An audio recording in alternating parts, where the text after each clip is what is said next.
Welcome back, everybody. Welcome back. Good to see a nice full room.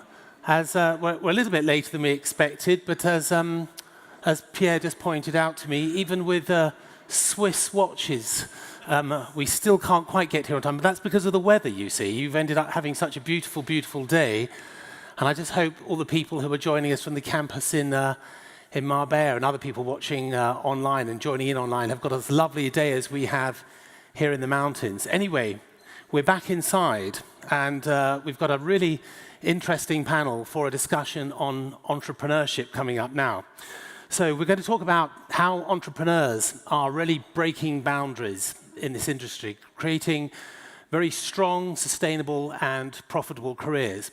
So we're also going to talk about some of the opportunities and challenges that we face in starting your own career, and how important entrepreneurs are to the future growth of this industry. So once again, we've got 4 panelists to join us, all entrepreneurs. Our first panelist is the founder of ESPA, and she has really defined the modern spa. In fact, she's leading the way in one of the fastest growing sectors in this industry. She's got this lovely title of the Queen of Spa, and I think that's such a lovely title. And you know, we're always happy to have royalty on the panel. So please welcome Susan Harmsworth. Thanks for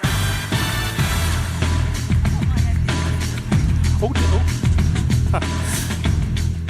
Gosh, I'm being told off and we haven't started yet. Our second panelist is an equally inspiring entrepreneur and has done a huge amount, I think, for entrepreneurs and for women leaders. When she started her business, she really was a revelation for people in China. She was giving unprecedented access to people from both a cultural and nature perspective. And now her business has really blossomed and developed in just about every way imaginable. She's, as I say, a true inspiration. So please welcome the founder of Wild China, Mei Zhang.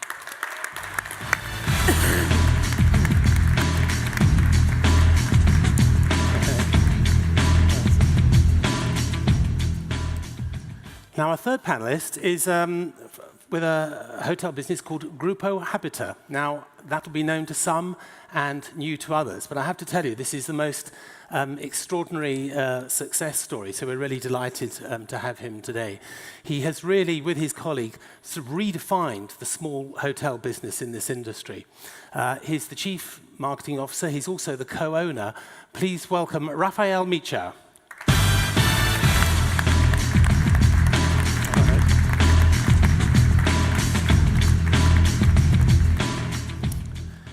And our fourth panelist takes us to the world of event management. So MCI is the world's leading event management company. And the entrepreneurial spirit of the CEO at MCI has really sort of tapped into the customer experience based on global trends and sort of new innovations that go really right across the globe. So please welcome the CEO of MCI, Sébastien Tondeur.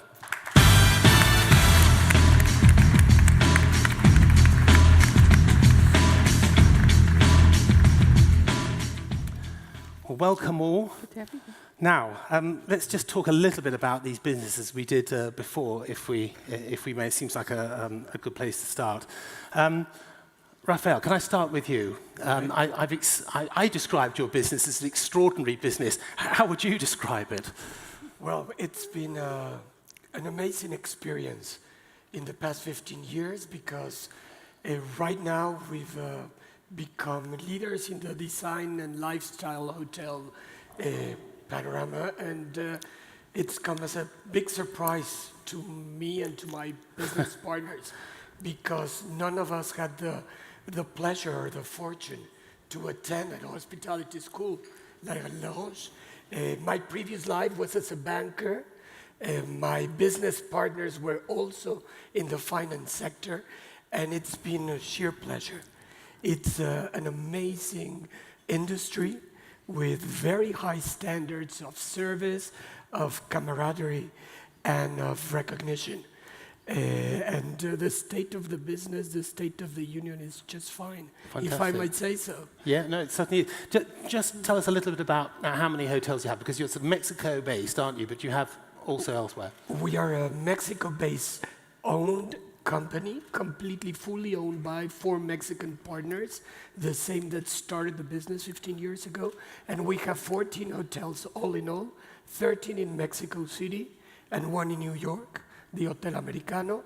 And we have 2 new ventures for next year, which are a new hotel in Chicago and a hotel in the second most important city in Mexico, which is Guadalajara. Wonderful. Okay, we're going to hear more about this. Looking forward to it. Mei, hello there. Tell us a little bit about Wild China and what that really amounts to today.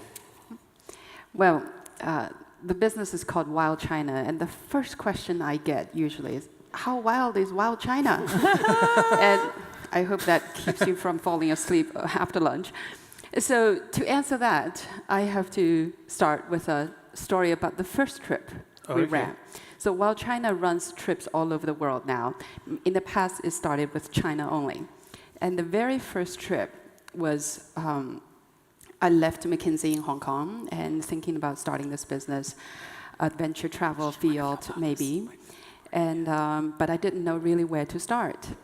And I went back to Yunnan, which is in southwest China. Beautiful, beautiful landscape in the mountains. People don't really associate that part as sort of the rest of China. And NGO couple from the Nature Conservancy, Edward Norton, the couple was working on the national park there. They invited this American journalist to come down and write a story about them. And they heard that I was about to start this company. They asked me to arrange a trip. So I did. I found the best local Tibetan guide who had the broadest smile with very simple English. He arranged a driver and took us into this mountain range. And we went on this beautiful hike, meeting Tibetan pilgrims, the prayer flags flying, the prayer wheels spinning, incense burning. And the logistics was very simple because a great destination spoke for itself. But it's the remote part of China that normally people cannot access. It's not even in Tibet proper. And the rest of the logistics was, we didn't go to any tourist site. We didn't have tour guides that wanted to escort us into these tourist trinket shops. None of those, right? And yet at night you return to this nice clean lodge or camp with clean sheets and comfort. And so that was pretty much the ethos of a Wild China trip. Now, coming out of that trip, 4 things came out of it. Number 1, the American journalist and I fell in love and got married. Found my husband, most important. And number 2, the Nature Conservancy couple that looked at this area, fell in love with the area, and they lobbied so hard, they worked with the national government, and it became China's first national park. And number 3, the Tibetan guide who guided us through the area saw a different business opportunity. So a year later, he called me up and he said, I've accumulated enough wood, but I need some working capital to build a lodge. Would you invest in me? I did. And I also gave him a slip of paper that said I own 40%. I never went back to collect it. But he became a budding entrepreneur, and he now owns lodges there. He now sells his local produce there. And Wild China from that day grew with a network of local guides, just like our Tibetan guides, around the country.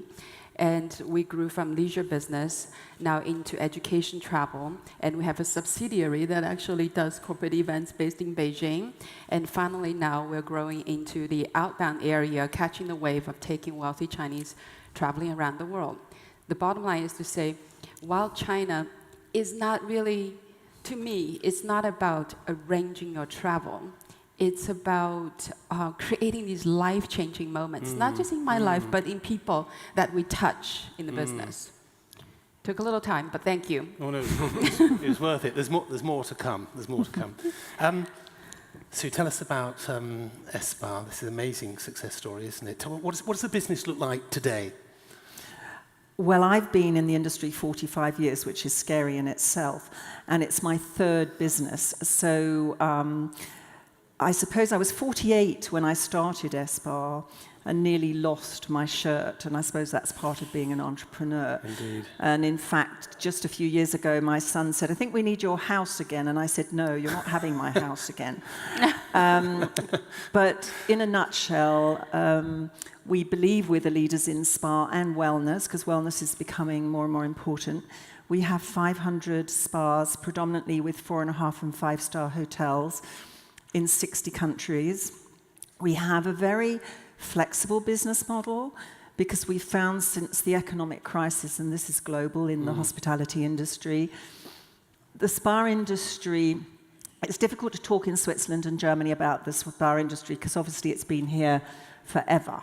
However, globally, the word spa didn't exist when I started in the industry.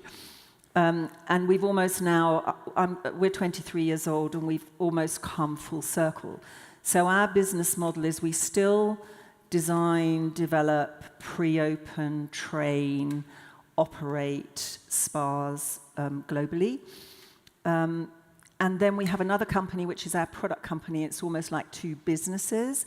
So we manufacture, I have a factory which is EcoCert, Fair Trade, Soil Association, one of the best naturals factories in the world. Right. And there we manufacture skincare, spa products, and we distribute that to 60 countries in the world as well. Right. But I'd say increasingly what we're seeing is we're having to go in and troubleshoot.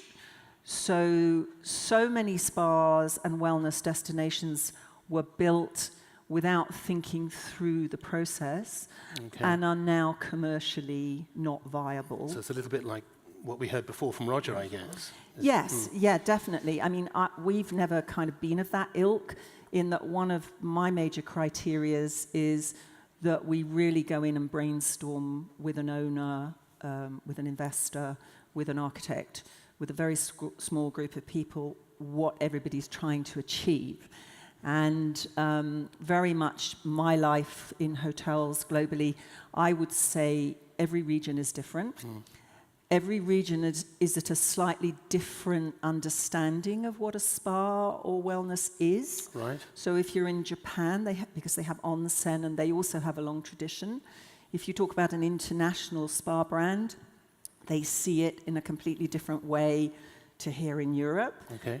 Ditto in Russia. We've just opened in Azerbaijan, talking about difficult markets. You know, we're opening in Tripoli. We were about to open in Kiev 2 weeks before everything kicked off. Right. So I think when people are building spas, they really need to think more about why they're doing it, who their market is, being really in touch with their consumer and who their consumer is. Because as I said just recently, you can be building in say, the Maldives, or no, it's not a good example, say the Middle East, but maybe the locals aren't your market. Maybe it's an international market. So then you have to design your product in a completely different way. Right. So I think that brainstorming and that analysis right at the beginning is the most important part of the process. So know who you're targeting. So know who you're targeting. They all have different cultural needs. You know, if you are in the Middle East, we just opened the first ladies-only spa at the Al Faisalia Rosewood in Riyadh. And obviously, I was lucky enough to do a forum with the royal ladies, and I've done that in Bahrain and in Dubai as well. I think understanding the culture is really important, as much as it is in hospitality, but even more so in spas, because you're touching people emotionally, physically, and all those things. And the management style is completely different to hotels. Right. And the sooner hotel GMs realize that, the better. Right. You'd think they'd know by now, but they don't. They still have the spa or the wellness center over there, and they're scared of it. because they don't understand the management style or the working. Okay, all right, lovely. Thank you very much. And Sébastien, tell us a little bit about MCI. So MCI, when it was invented, the acronym stood for meetings, conferences, and incentives. We had a transactional relationship with our clients, events by events. Right. What we wanted is to have a lasting, sustainable impact on our clients' businesses and not just be a logistics provider. So we changed the acronym to Mind, Communities, and Ideas, because it's all about people. In every business in the world, people execute business, people make changes in the world. Right. If you change people, you change the world. Communities, so that we can add more value to our clients, to make them understand that when they bring people together, it's not just this moment, there can be a lasting, sustainable impact. And ideas, because you need ideas to design a client strategy. So this is a little bit the shift that we have done with MCI and took us from being 30 people in Geneva to being, now trying to build, the biggest company in this business. And it's not over, the best company in this business. And we are in 30 countries today, so on our way to more, hopefully, if we deliver good work for our customers. Absolutely. And tell us about your approach to events, because we've been talking this morning about how digitalized everything's becoming. What's your thoughts on getting this balance between, when you talk about people, this importance of having this face-to-face contact versus the digital community as well? So for me, the digital age is a dream come true, because what was happening? When you organize an event, it's all about tacit knowledge, it's all about emotions, the experience. Today, with the digital age, we can add some tangible elements. One, we can track, for example, the path that people are taking in an exhibition. We can have interactions and have a trace. So we have data with the digital age. The second, usually, in the past, you do a conference, you meet people, your relationship is over.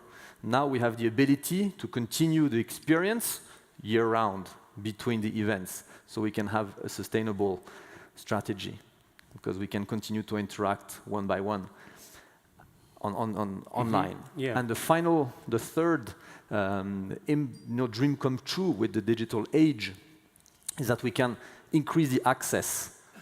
In face-to-face environments, magic happens. It's our one belief. When people come together, magic happens. Now this magic can be captured and be accessed by a bigger audience than just the audience that was in the room. Right. So really for data reasons, to have more longevity of the investment and to give more access to the incredible content that is created in a live environment. Right. The digital age is giving us all of this. Okay, so it has a sort of more of a lasting, ongoing benefit to the business, to the people that are involved in those events. Yes, it allows us to move from a transaction to a strategy. To an experience, to a strategy, yeah. Okay, all right, lovely, thank you very much. Rafael, can I ask you about how you got started? Because we've got a sense of what your business looks like now, and I'm sure we're all thinking, so how did you create it? So what did you see in Mexico City that nobody else saw at that time? Well, I would say, first and foremost, it was an opportunity. Mexico was going through a very different change, a generational relay in 2000, and me and my business partners realized that there was not a single small, unique, and irrepeatable hotel in the country. They were all cookie-cutter hotels owned by the big corporations. And what the sophisticated traveler in Mexico, visiting Mexico, needed was an experience. And that's how Habita started, creating a unique and repeatable experience, just as Mei told us about opening Wild China, was as Sue is telling us about ESPA. This is all about experiences. And what we did was to seize an opportunity. That opportunity that was in the right time, in the right place, and that's where everything started. We realized that the DNA of GRUPO Habita was about creating, as of today, 14 different experiences. Each hotel has its own name, its own developer, its own architect, its own interior design, its own branding. So it's been a very very interesting endeavor to create and build what was going on. But it was really the opportunity, the right time and the right place. Right. Okay. I mean, everybody wants to create a wonderful experience. What I'm asking is what's different about your experience from anybody else? How did you find this niche? Well, we were risk takers, which I think it's something that defines entrepreneur. Right. It's you have to take the risk, seize the opportunity, try and be a revolutionary in the way that you can. I mean, it's not that you're gonna find the black thread or but shift the paradigm. It's all about creating a new paradigm, going against the current. We realized in a very unorthodox way that the hotel offer in Mexico was pretty standard, and that there was a demand because of multinational corporations opening and setting up businesses in Mexico, that the business people, men and women alike, were going to seek hotels akin to their interests. Right. So that's what we've been doing in the past 15 years now. Okay, so the values you started with are the values you've got now? Yes, we've sort of come to terms with the idea that, for instance, team members have to become also risk takers. They have to be revolutionaries. They have to be storytellers. Right. I love how we started. It's all about telling a story. It's about sharing with your guests an experience which is going to be unique. It has nothing to do with room and board. Nope. It has nothing to do with interior design, because nowadays everyone can engage the services of world-class architects or star designers. Right. It's about telling a story and creating hotels that have a soul. It's all about, really about that, being a storytellers. So our team members, for instance, when they are doing the rooming for a guest and they're showing, well, you have to pull this, and this is how the air conditioning works, and this is how the TV, they're also telling the story. They're also telling why the name is Habita, or why New York Hotel, it's called Americano. Okay. Mei, Rafael's just said it's about risk-taking. When I think of how you started, I always think it must have been a huge level of risk. So what was the level of risk for you, and also for you personally as a woman, when you started Wild China? Well, I would say actually being a woman in China is not a huge, actually it's not a huge obstacle, surprisingly. We were brought up in an environment that says you can do whatever man can achieve. But the bigger risk, I can totally relate to what Rafael was saying, is you are going against the current, or you're doing something somebody else hasn't done. And when you look at the tourism industry back 15 years ago when I started the business, tourism in China was very well done, actually. Well done in a sense of business, because it's very efficient, it's of volume, yet the product is very standardized. When you come to China, you have Beijing, Xi'an, Yanxi Cruise, Shanghai, out. 12 days, $1,200. Right? That is the one product that everyone will sell it to you. And then you look at the Chinese travelers traveling domestically and later on internationally. It's the same thing. We move in fads. We've moved in like locusts, one area. So we had Dali, Xishuangbanna, those are the domestic sites. And then we moved Xinma Tai, which is Singapore, Malaysia, and Thailand. We created acronyms for that trip because it can be done in 5 days and cheaply, $500. And then we moved on to Maldives.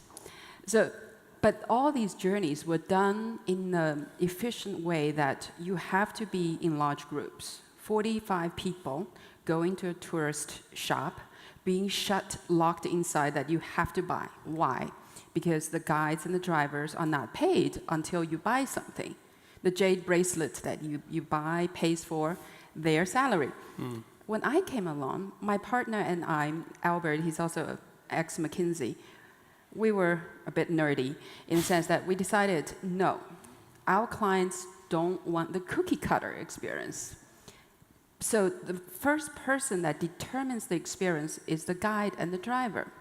So we had to go around the whole country, interview guides. Our questionnaire was 3 pages long of the letter sized. And each guide had a profile 5 pages long. We evaluated them by their English language skills, passion of the local area, knowledge, personality, problem-solving skills. So we ask a lot of the guides, and we only pay them less than $100 a day. The entire industry says, no way. There's no way you're going to make it work. Economics is against you, and no one's going to sign up. I took a bet. I said, you know what? The ones working for commission are not satisfied with their job because it's humiliating to be always sort of like trying to scam my clients a little bit. I work to appeal to the guides' higher sense of their value. They are sharing their passion about a subject they love, an area they love. There must be people who are attracted by this.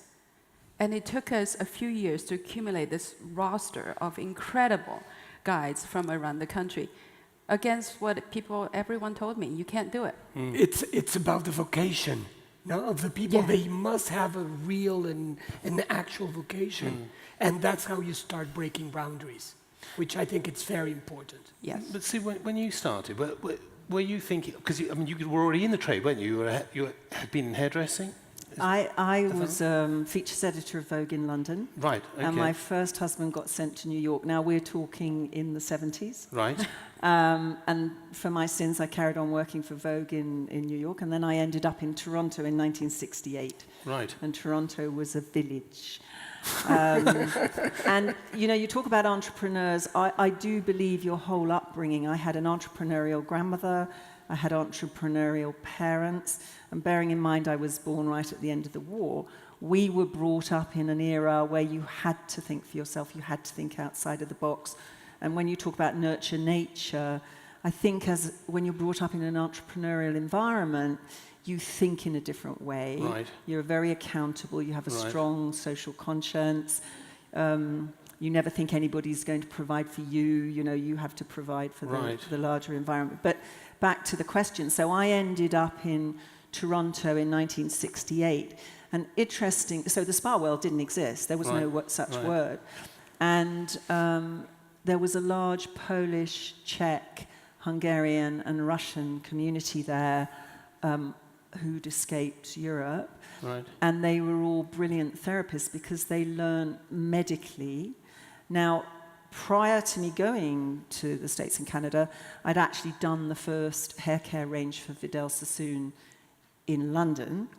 So what I did was I brought hairdressers from London, and I had all these estheticians and therapists from Eastern Europe in Toronto, and I put them all together in what in those days was called a salon. And to cut a very long story short, I ended up with a business on 4 floors, which today would be called a day spa, turning over $4 million in 1974. And I then opened one in New York and so on and so forth, and the rest is history. And I sold that and went back to Europe and ran a thalassotherapy center in France, which is, for those, I'm sure people here know what a thalassotherapy center is. And then I went back to the UK because my boys were in school there, and ran a health farm in the early 80s. Again, spas didn't exist, so the word spa didn't exist. So I'd had the experience of being a journalist, and in those days you didn't have beauty journalism either. It was much more about lifestyle. So I'd had that experience. Then I built my business in Toronto, New York, sold that, went back, had the health medical side experience, which stands me in good stead to this day. Right. And then really, I wasn't any good at working for other people. So, and all this time I'd self-financed, so you talk about putting a house on the line. So you can imagine I'm hopeless at working for other people. Now we've got to the truth. Now of the you've got the truth. Can't work for others. And and what I do believe is, as an entrepreneur, you do take risks. Right. I do think you have to have leadership skills, and I do think you have to take people with you. So, for instance, one of the reasons for my success back then, before anyone knew what a spa was I had 2 or 3 really visionary owners who allowed me to do it for them, you know, because in those days, hotels had health, you know, they had pools and gyms. So to look at people holistically, and it wasn't like a European medical spa. You know, if you think of luxury spas with hotels, that started in the 80s. And, you know, we've grown from those very embryonic beginnings.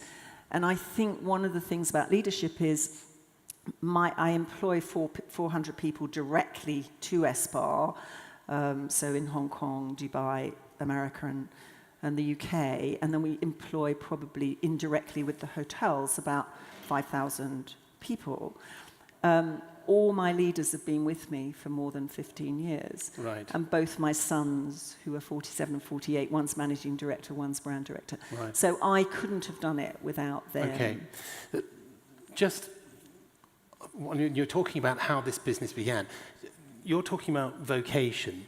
Was it? Do you see that in the same way? Is an entrepreneur about seeing the opportunity when it's there? Definitely. Or is it? Or is it actually? Does it come from a vocation? I think you have to have passion. I think you can't sit in a room, as students sometimes do these days. And do plans. You can't sit in a room and decide, right, I want to be an entrepreneur and I want to dream up a scheme. I think it's in your gut. I think you have to have a passion for whatever it is, and you have to have enormous energy, enormous drive. You do have to have leadership skills to bring people with you. Right. You have to be able to teach. I constantly teach to this day, everybody around me. You have to do your focus, you have to do your figures. We were talking about it earlier. You know, we used to do 10-year business plans. I now do 3 and break them at 18 months. I think we don't stick by corporate standards. Entrepreneurs break the rules all the time. Right. But I think taking opportunity is, you have the vision and you see gaps or you see an opportunity. And it's like now with wellness, without wanting to labour the point, I have a thing about wellness, because wellness in Germany means completely different to wellness in China. And what is wellness? What is well-being? What is lifestyle? What is medical? I mean, the hotel industry is totally confused. And what they're trying to do is put over a message. So they put in a nutritionist or an acupuncturist and say they're wellness. So the poor old consumer is completely confused. Right. So this next era, we're having to lead the way on that as well, and define it. And I sit on the European Commission, which is trying to define what is beauty, what is spa, what is wellness, what is clinic, what is medical. And whatever happens here will happen in America and the rest of the world. So that's going to be critical to students specialising in this. It's critical to students, it's critical to hotels, because so many of them are making mistakes. And wellness is expensive. So, you know, we've got ESPA Life in London and at Glen Eagles in Scotland and also in Singapore. But by the time you have, whether it's a doctor or a naturopath, a nutritionist, an acupuncturist, you know, remedial sports people, maybe the elites, personal trainers, your payroll is going massively up. So defining that in the next 10 years is going to be key. Okay, lovely. In a moment, actually, we want to ask everybody here what you think are some of the qualities of an entrepreneur, some of the most important qualities of an entrepreneur. But just before we do that, Sébastien, I was just thinking about what Sue was saying about being a family business. Of course, MCI was a family business, and you took this over from your father at the time. So what was that like? You know, how do you be an entrepreneur and take over somebody else's business and then sort of still develop your own entrepreneurial spirit? Actually, the story, that's the myth, that's the story. It's right? a myth. Because it has to be, because there's a father and there's a son, so the myth is the son took over the business from the father. Right? But that's actually not what happened. So what happened is 20 years old, my dad calls me and he says, do you want to be an entrepreneur? I have no idea what that word is. Well, I was brought up in a small village, pretty innocent, but I had a taste for the adventure because my family has been, a few generations in the travel business. So I traveled a lot and, had a taste for diversity, for different things. So I said, I have nothing else to do. So I said yes, but I didn't even know what that meant. Right. So I joined him. And then together, we knew immediately, because it was a small business, so okay, if it's going to be you and me and I have my loyal crew with who I build the business, there's not going to be, you know, in tiny Geneva, Switzerland, we all want a house, a mountain cabin, a house on the beach, a fast car. It's not going to work. So then, you know, we just put one and one together, and we saw that why other global businesses in every other category of service or products in the world, why the meeting and events conferences, right, the agencies, the outsourced provider and strategic services firm, there's no global firms. There's only mom and pop shops everywhere in the world, a super fragmented industry. So we just said, let's become the number one in the world. Let's create the first global brand in this space, because if in all the other categories there are global brands, that means clients using global brands for global execution, why not in meeting events? Why would that stay a transactional business? And then that's how I became a co-founder. And we built that business together, and of course with the rest of the partners in the business. So that's our adventure. Okay. Let's just get your thoughts on this as to what you feel are some of the key qualities of an entrepreneur. So if you go to your app for a moment, if you've got that at hand, and you just go onto the activity feed page, that's that icon down the left-hand side, you see a poll there that says which of these is the strongest quality of an entrepreneur. So you've already started clicking on that, which is fantastic. Now, I should tell you that these are all words or phrases in Spotting an Opportunity which we had heard people refer to. So I realized there may be a lot more that you might want to use. We just had to limit it to 5, so excuse us for that. But let's just see what people think has been the strongest quality of an entrepreneur. We think it's about, yes, there's a lot of passion in this room. A lot of passion going on, a lot of love, and spotting an opportunity.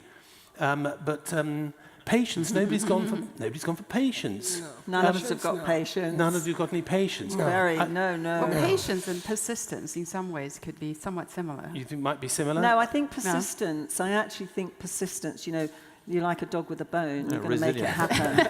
Whereas patience is, no, I don't think entrepreneurs are patient. No? Didn't you need to be very patient in building your business? That's why, on my mind, I'm sort of confusing the two a little bit. Okay. In my preparation of the notes, I actually put down the word grit. Grit? Yes, grit's a good word. Okay. That's a good word. It sort of combines patience and persistence. Why is grit important? Well, let me use an analogy. I run marathons. And marathon is actually easier than a startup. And whenever... So don't run a marathon, anyone. It's absolutely true. And you know, when you get to kilometer 32, there is a wall.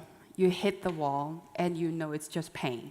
It's a sheer wall of pain and darkness, and there's no one there that can help you but yourself. And you just have to have this blind faith that you keep going, that you can push through the wall, and you will get to the end. Right. And as an entrepreneur, not just the beginning. Actually, as the business evolves, there are so many times you will hit so many other walls that if you don't have that grit, you're going to say, Forget Right. about it. I give agree up. with that. Right. It's about having the passion and the vocation, but also becoming your own evangelist. Okay. Because once you have the passion, you have to keep on telling everyone about it, about the business, about what you've done. And you can be very democratic. I mean, I try to be very democratic in my company with my team, and I listen to them and all those things. But at the end of the day, But you can't you got to work do for it my anyone. way. I was about to say, but you said you can't work for anyone, so we don't believe that for a minute. No, but what I'm saying is, you know, you can be democratic and you listen to everybody, and you must do that, and you must do. But at the end of the day, somebody's got to make a decision, and often it's a difficult one, and it's your money. It's unlike work. You know, you can work as a chairman of a big corporate company, but at the end of the day, it's not your money. Yeah. It's always your money. Absolutely. Sébastien, what's an example of a wall that you've hit where you thought, where you need the real grit, where you think, keep going? Yeah, I mean, there's ups and downs in business. I think in 2012, we had a bad year. So in a way, I started a lot of businesses, but I said this is on the main business, and we hit a wall, and there was a question: okay, is something wrong with the business model, in a way? And the solution for me was, I did a little bit funny your story, because I did the same experience. I thought, okay, that word patience here was actually exactly what I was thinking at that moment. So I don't have patience. I want everything for yesterday. And if you can do it today, why do it tomorrow? And what happened through that experience is then I set a target. I started to run marathons. And actually, trail runner I did. So it's marathon, but harder because you run in the mountains, right? So you're going up and down. So it's even harder. So I went into that. And what I was looking for is exactly the whole psychology around the long-term efforts. Rome wasn't built in one day, so this company wasn't going to be built in one day. If we want to build the best company in the business, you know, $1 billion company in this business, it will take some patience and it will require some change because we're also trying to redefine the category.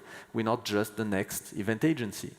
So I started, you know, this thing of taking my physical strengths and the understanding the psychology of very long-term efforts, very hard efforts, and you know, I try to apply that in my business today. I'm a lot more patient than I used to be, and then I plan my path. Because if you know you will have a hill in 30 kilometers, right? You're not going to run very fast the first 10K that's going down because you're going to break all your muscles. Right. So there's a lot of learnings through that. Okay.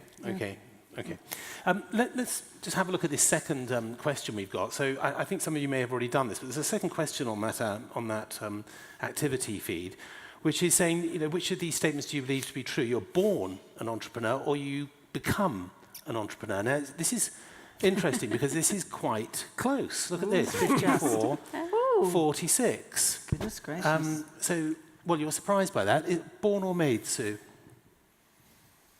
I think it's nurture nature.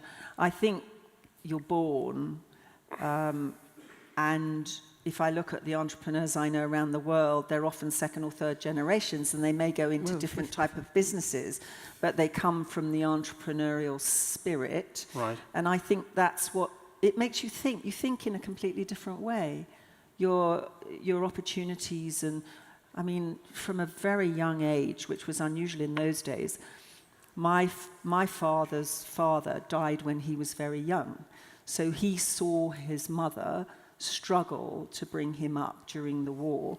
And so he wanted female empowerment. My mother was a very strong entrepreneur. My grandmother was an entrepreneur. And my aunt was an academic. So I had all these female role models. And I was taught, and I think it's something I try to engender in my company, that you can achieve whatever you want to achieve, that there are no barriers. If you really want to achieve it, you can achieve it. So I wasn't brought up with restrictions, and I was sent abroad when I was 12, and every holiday we had to work. And one of the things I believe with entrepreneurs as well is this variety of experiences you have in life and the curiosity you have. To this day, I learn something every day, and I have this constant curiosity, and never accept no. You know, no doesn't exist in my vocabulary. Can you become an entrepreneur? I'm sure you can, and I'm sure there are people who do it, but they probably do it in a much more structured way. Okay, so Rafael, when I think about your business, you might be an entrepreneur, but you might have a good team with you that may not be all entrepreneurs. Is there a difference for you between entrepreneur and entrepreneurship? Is that a fine line, or? I don't know. It's more about having a very clear vision and being able to convey that clear vision to your team members. Yeah. So that they are, if you stand up in a room with 300 people and you say, that's north, everyone has believed you that that's where north is. They're not going to question your vision. They're not going to question your, and that's very important for entrepreneurship, that they have the confidence and the trust of their teams, and they can lead their team towards success. It's about sharing a positive state of mind. It's about, but it can also be learned. I mean, we learn to be socially responsible. We learn to have sustainable businesses. That's not something we were brought up with, at least not my generation. Maybe this new generation has already, it's part of their DNA, but my generation, we never were brought up to help the community. Now, it's probably one of the most important aspects of our business. It's all about becoming a community. It's all about being sustainable. It's all about probably producing organic food. And that's something that it's learned, it's taught. And it's probably shown through leadership. So it's a question of both, I would say. I think the other thing that entrepreneurs do, this business is 23 years old, and I think you're constantly evolving it. Of course. So in 2008, when the world went pop, I had 30 projects go on hold in 6 weeks, and I was employing 400 people directly. And if I was going to salvage all those salaries, I had to do a 360. I had to completely evaluate the business, see where the opportunities were, which changed globally. And certain aspects of the business then had to go in a completely different direction, which they are currently still doing. And each region of the world you had to address in a different way. So I think you're constantly, but I totally agree about the vision and the leadership. Sometimes even if you're wrong, it's better to make a decision and go forward than to waffle around and stay still. Okay, all right, lovely. I just want to bring in Lee, if I may there. Lee, I'm just thinking about this point about, it's all about people, it's all about community, it's all about responsibility and sustainability. How can entrepreneur, do you think, make a difference to society, do you think? So I just think they've got a huge role to play. So we know that actually the psychological contract has fundamentally shifted and people are making different choices about careers and life in general. So I think they've seen very hard-working parents and families, and they're starting to kind of shift their choices about how they want to live their lives and shape the world around them. I think everything that's been described, if I just go back over the leadership stuff that I've heard here on the panel, it's so important what we're seeing in the research that we've done. There's morals, ethics, integrity, beliefs. So starting at what is your moral compass and starting with that at your core. And we've done some work with great entrepreneurs and leaders that make a real difference. And when they have a focus and a vision, sometimes there are some derailers. So there's also a dark side to entrepreneurship, which I wanted to point out too, which is actually when your passion, your vision for what you want to do comes at the expense of other things. So we've worked with some CEOs that have made some questionable choices, and that's at the detriment of themselves, but also those around them, and we've had to come in and fix situations, and they've lost trust and loyalty, not just for within their teams, but outside of that as well in terms of their client bases and their board. Right, but what was driving them though? Sorry, can I just ask, what was driving them to make those decisions? So I think when you are a very strong entrepreneur and you have a vision, a focus, pure focus, and you are so resilient around that focus, you have a direction. Sometimes you do it at any cost. I think what's driving some of that is actually some of the other things can be lost along the way. So things like integrity, in order to win, in order to achieve, in order to kind of deliver, some of the other things can fall away. So I think great entrepreneurial spirit and great business growth is not at the detriment to the individual, the organisation, and society as a whole. And unfortunately, we've seen some of that along the way too.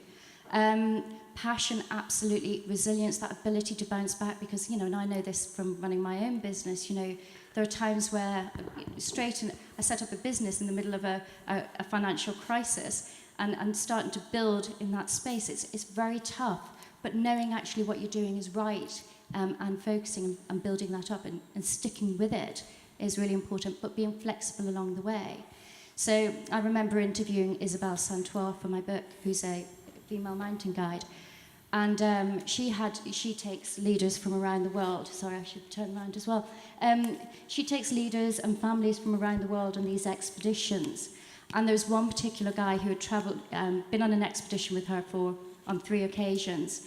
And on the 4th occasion, he was so determined to get to the very top of this mountain. And the weather conditions had changed. And so Isabelle said, we've got to go back. And he said, no, please, let's continue on. I think there's some parallels. There's a rationale for the story. So let's continue on. And they went a bit further and they decided to turn back around because it was unsafe. A group behind them went ahead and it was to their peril. So they actually lost their lives on that mountain that day. So I think there's something about entrepreneurial spirit as well, which is about knowing when to turn back, or at least change direction and come back another day. The big question I have for this group is around, I think, the societal agenda, and actually when we talk about our legacy and the impact that we have, that it's not just for our own businesses or for the people that we lead, but what do you see as your own obligation to society and the impact that you have and how you can contribute? Okay, all right. Well, let's address that. So Mei, do you feel a sort of sense of responsibility? What is your sense? Absolutely. I think the most straightforward responsibility is what you feel towards your employee. You have to make sure their lives are becoming better by staying with you under the guidance of your vision. That is prerequisite, number one. But larger, you look at the industry you're involved in. You're involved in it, like I mentioned, I felt the industry was destroying the beauty of travel itself. It was destroying the magic of travel itself. So I wanted to create this no-commission kind of a guiding system. And it was wonderful to see, as of last year, the tourism law that was newly introduced in China actually banned visiting commission shops, banned travel companies from not paying their guides or drivers. And so the stuff that we've been practicing for 14, 13 years was put in law, and to see a lot of our other bigger national competitors struggling to adjust their supply chain, I thought it's a good move. It's a larger social impact that we were part of, we were proud of. As far as being on the entrepreneurship side, one of the things that I feel obligated to bring here today is a sense that being an entrepreneur doesn't mean that it's got to be huge. It's got to be like this next $1 million, billion-dollar business. Being an entrepreneur, you can be creating some baby step changes in a certain field that you see you can make a change, you can make a difference. And just take that step to make that change. You're already an entrepreneur. And actually, different from Susan, that I feel being an entrepreneur, you don't necessarily have to be born. You can be born with some of the qualities of being, that's required of an entrepreneur: curiosity, the grit we talked about, the passion that we talked about. But a lot of times you can learn, and you can apply a lot of these skills and make baby steps to change the society one way or the other. Okay. I mean, forgive us if we don't go around the whole panel. But Sébastien, can I just ask you the same question? What sense of responsibility do you feel as an entrepreneur when you are creating your events?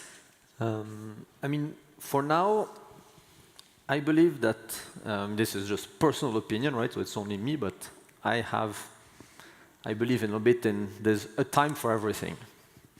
And so when I wake up every morning, my sense of responsibility is what you said. For me, it's to know that I have, talents, partners in my business that work with me, and it sustains a way of life, economically, but also for their family and for what they do with their free time. But it basically sustains their living. So that's what I'm focused on, making sure the company continues. That's currently, when I wake up every morning, my key focus, responsibility that I feel.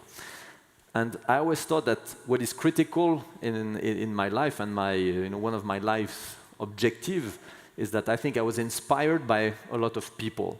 And I think my dream, my biggest reward, when I die, would be that somebody said, you inspired me to do this or to do that. But I think at 38 years old, I'm still too young to have the credibility. I still have the problem that I have a baby face, and when I go everywhere, I'm judged. But so I'm preparing my time to give back. I definitely feel the sense of responsibility. I want to give back, whether it is with my knowledge or if I have a lot of money later on, to give back. But I'm not yet executing on the bigger, Right. outside objectives. Right. But it's not in my plan yet. Okay. But I have it for later. For later. Okay. All right. Rafael, there's a question here which is probably ideal for you, because I think you may have partly addressed this already. It's from Catherine, and she says, if it's hard for entrepreneurs to work for others, as you were saying, Sue, then how do you instill an entrepreneurial spirit in your company? Well, one of the most interesting results of the past 15 years is that we've mentored a lot of people in our team, and it was very sad to see them go to make their own businesses. Right. So in the past 15 years, right now, like the top 4 chefs in the country were trained in Habita stoves, in the kitchens of Habita. So it's sad for us to see them go, but it's very interesting to know that they learned the entrepreneurial skills, because they can be learned and they can be taught. And that's how the chefs become very important star chefs with their own restaurants, or general managers going on toward doing their small lifestyle hotel in the country or elsewhere. So it's something about entrepreneurship that we try to convey to our team members, and to teach them and to share with them, I think. But, okay, so you're losing them, you're We're losing losing people them, yeah. On the one hand, but what benefit are you getting from the entrepreneurial spirit when they're there? At the end of the day, we are nurturing. It's part of becoming part of the community, because we are creating a new meritocracy in the country, which started from Habita's own team members. So it's like a bipolar relationship. Sometimes I'm very happy, and I'm so proud to be a mentor and to lose one of my best chefs. But on the other hand, I'm also very proud to mention that we had the vision to hire him in the first place, to teach him, to taught him, to capacitate him, and to grow. And at one point or another, they had to leave. So it's part of the business. But you wouldn't change it? No, I wouldn't. I couldn't, and I wouldn't. You would. No. Okay, all right. So can I just talk a little bit about what happens as the business grows? So you're an entrepreneur, your business grows. You often need funding from elsewhere. When you bring in that funding, is it hard to sort of let go? Do you feel like you're losing a bit of control over your business when you bring in that external funding or not? Well, so far I haven't lost control. But I think probably a little bit back to what we were just talking about. One of the things I really believe in is empowerment of the team. So we're 80% female, and if you think of the third world countries we're in, of the 60 countries we're in, I think we're empowering a lot of people. So in China, in Russia, people who haven't had the opportunity, especially therapists and spa managers, which comes back to the partnership here at Les Roches. There's a big shortage in the industry globally in good spa people. Okay. So the fact we're training them, we're giving them career opportunities, we're training them on the ground, we can send them all over the world.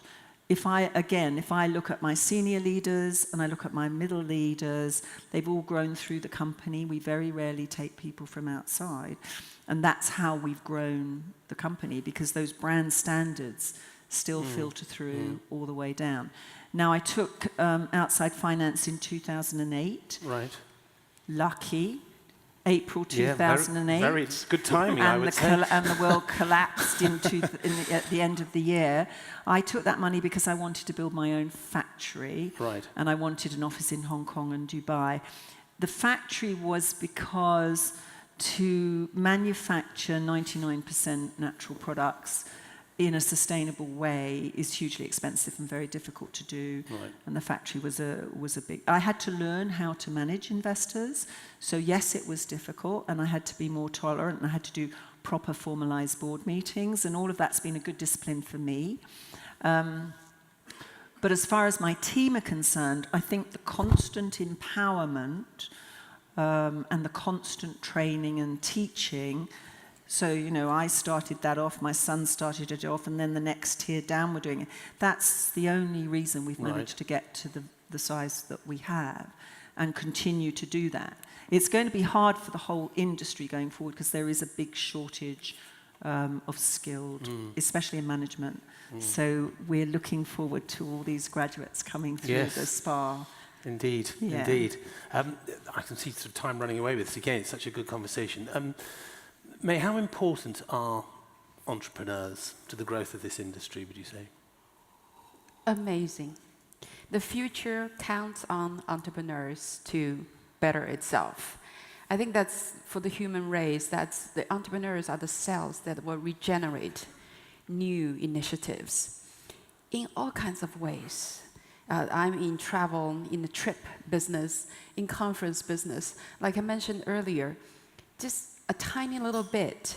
I'm trying to think of an example. A hotel that I stayed in, it's called Miramu in Hong Kong. I walked in there. The hotel itself is all normal facility, and the hotelier, and I'm sorry to say this, I know there are a lot of hoteliers here, but hotel business can get quite stale and cookie cutter boxes, the same kind of amenities. And you walk in there, they have this little phone that says, please take me with you anywhere you go in Hong Kong. You can make international calls free of charge. It's a Wi-Fi hotspot, so if you want to power your own cell phone with it, it works. And that little bit of innovation made the hotel stand out. And the hotel GM tells me that's the one feature that's most commented on TripAdvisor for them. And so that's an example of whatever line of tourism business you are in, it will only move forward with entrepreneurship. Right. Innovation, in a way, is entrepreneurship in a more established setting. But entrepreneurship is the momentum forward. Okay. And Sébastien, how do you develop the talent? So people come with, they specialize in entrepreneurship, they've come into MCI. How do you then sort of nurture and develop that talent, keep that entrepreneurial spirit? I mean, we have a learning and development center, and we have plenty of courses. But for me, the most important and what I feel most proud when I come to the office is our Dream program. So we take every year one day in business. It's July 1st, the day that MCI was founded, where everybody around the world, of course voluntary, spends one day just to put on writing all their dreams around the wheel of life. So this is a holistic diagram that makes sure you touch all the different parts. Then you develop your dream book, and then you spend just the time to take action, right? If you plan to fail, if you fail to plan, you plan to fail. So this is a day where we try to, exemplify that it's about taking action. That's the only way things can happen is by making them happen yourself. So that's how I think at MCI, the entrepreneurial spirit is condensed in that Dream Day program. Okay. Wonderful. Just very briefly, if you will. Rafael, can I come to you? What sort of attributes do you think we really need to develop in our entrepreneurial specialization skills? What are we really looking for now, or will look for, I should say? I think first and foremost, the school training.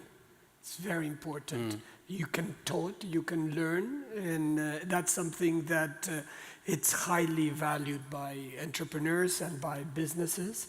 And some of the other qualities that we've already touched on, that you're a risk taker, you're a visionary, you're an evangelist, you're a storyteller.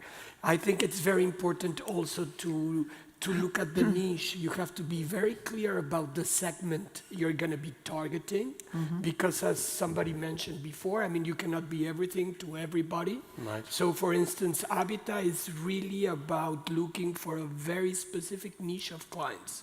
We are not, we're not liked by everyone, but we try to deliver for that very specific segment. So I think that's also very important, to be very clear and definite about the segment you're going to be targeting. Okay. And so, you already have a partnership with Roches, which is fantastic. Just sort of specifically, what are the career opportunities for students in your area?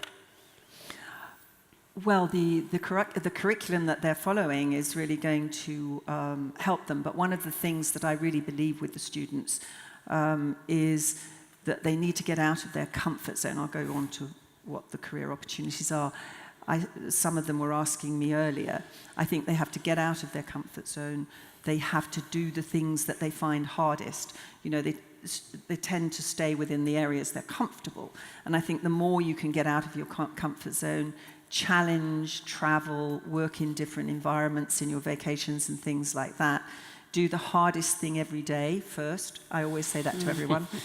If you do the hardest thing in life first, it frees up your day, and training the students to do that.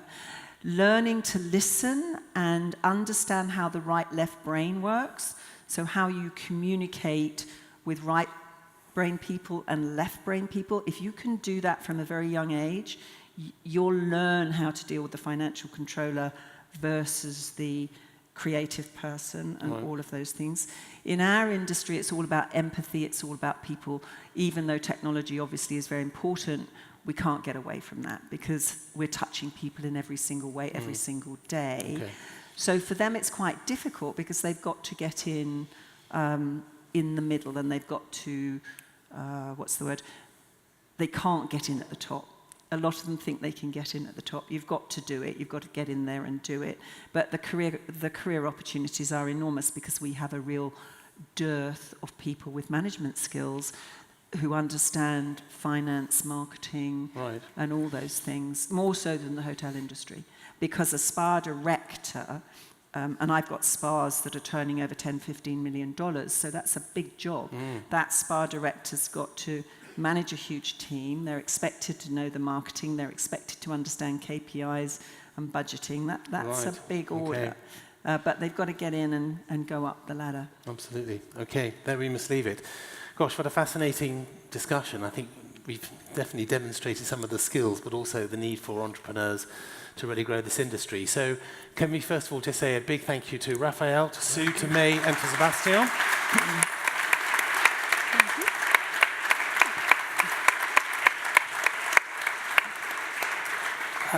We're just going to take a very short break before our final panel discussion. So this really is like 2 or 3 minutes. So please don't go shopping or anything. Just stand up, stretch your legs, and we'll see you in a few minutes. Thank you very much.